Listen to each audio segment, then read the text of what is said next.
Hi, I'm Tom Tresser, a civic educator and creativity champion based in Chicago with over 50 years experience of grassroots organizing and democracy doing.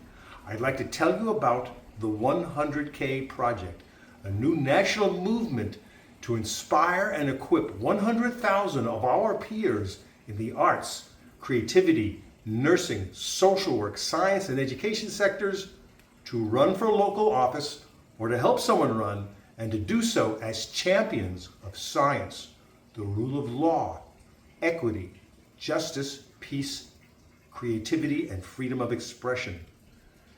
We'd like to do workshops all over the country that ask this question: are you a leader? And then to answer, hell yes, that we collectively have the skills, the values, the experiences so desperately needed in American civic life right now.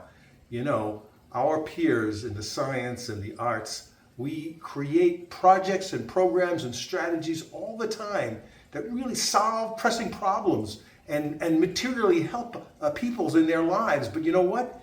These projects never get implemented because we do not have the power to enact them. That's what this is about. So we're hoping that you will go over to 100kproject.us, sign up for the newsletter, and give what you can. Spread the word about this work. You know what, folks? The other side has been at this for decades, and we're way behind. We hope you'll join us. Thank you.